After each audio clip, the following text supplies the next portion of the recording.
Okay, so I'm going to just make a quick video on how to finish a painting. Really beautiful painting here. And then what you're going to do is do unifying glaze at the end. Key people I'd look at for that would be Caspar David Friedrich. I love Caspar David Friedrich. Of course, Turner.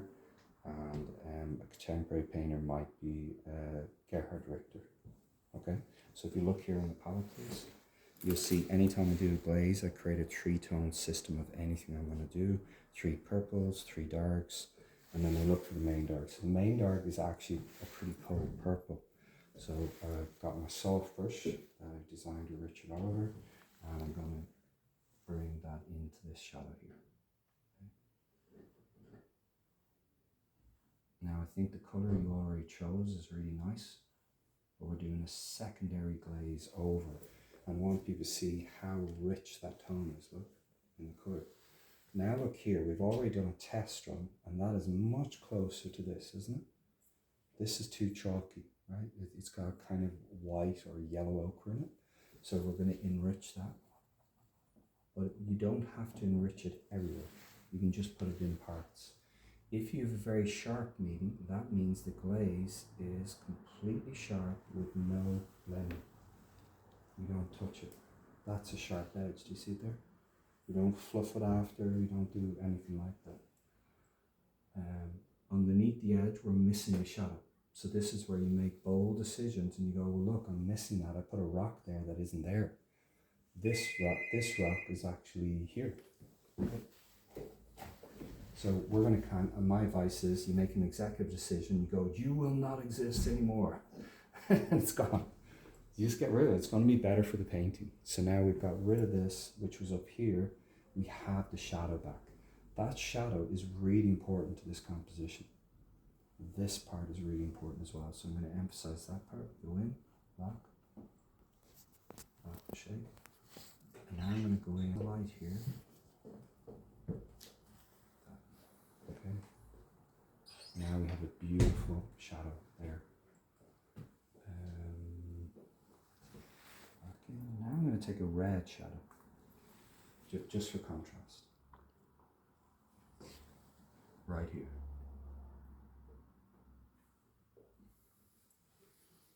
That's a red shadow. This is blue, that is more red inside it.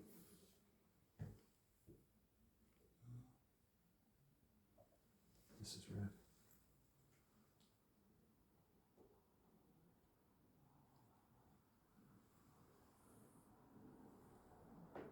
This is kind of red. Okay, and this rock, let's have a bit of fun with this rock. Make sure it's dry.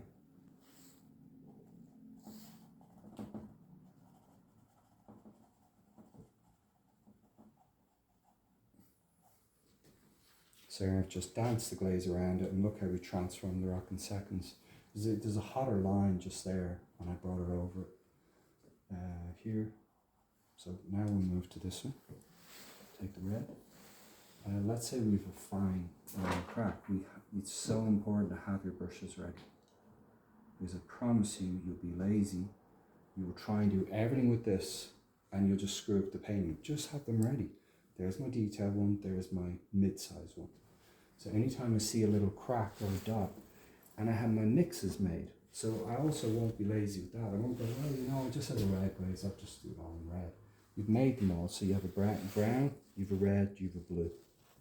So if I'm looking at this rock and I wanted to make it more complicated, I could start to dance little bits of light like that along this one like that, look. Then rub with your finger and put it out of focus. But I might decide to leave them the way they are. That means they're very sparky for the eyes. So you see that bit there? That's a really key point. So if I wanted to really make us look at this, I may go like this, look. See? So now we really go and we say, what's happening with this rock? This is a sharp outline. So we'll take that like that. We'll get a brush with nothing in it. Tiny little brush, look. And they can be crappy old brushes as long as they're soft. And then we can manipulate the line, look. This brush has no painting. So now I've softened that line. I may decide I don't like this. I don't mind it being sharp that side, but I'm going to diffuse it this side, watch. Now we have a sharp line, really important for what you're doing, but diffuse there, and maybe I'll diffuse it a little bit more. Last thing we'll do is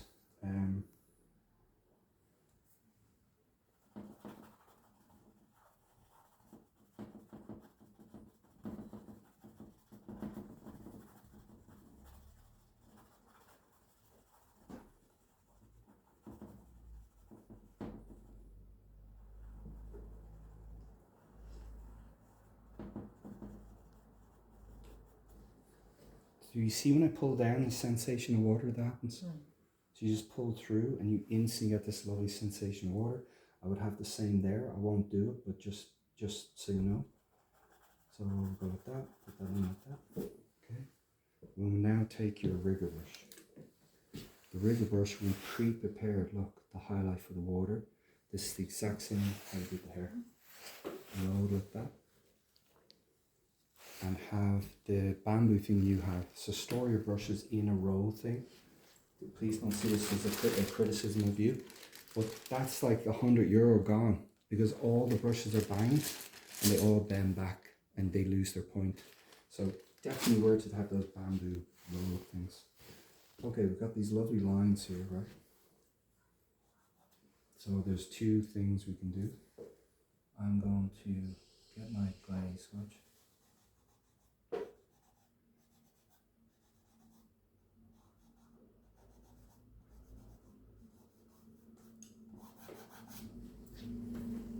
Literally create little distortions like that in the water very fast, work really fine if you want. And then you take this one.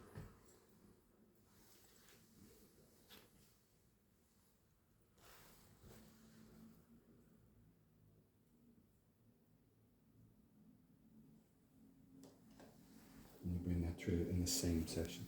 So it means you can work wet and wet, but key thing is, of course, that surface is dry, isn't it? That's what I'm saying to you for your birds. I know you're dying to get going, but everyone at stages, otherwise the techniques don't work. So this is dry. I worked very thin with the glaze here, so that means I could pull this through in the same day.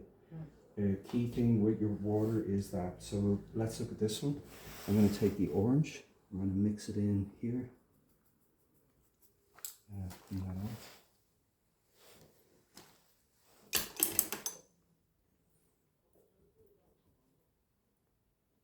Is this one you're thinking for your water, the orange bit? Yeah. Maybe make it a little bit warmer. Look. Okay, I'm looking up here.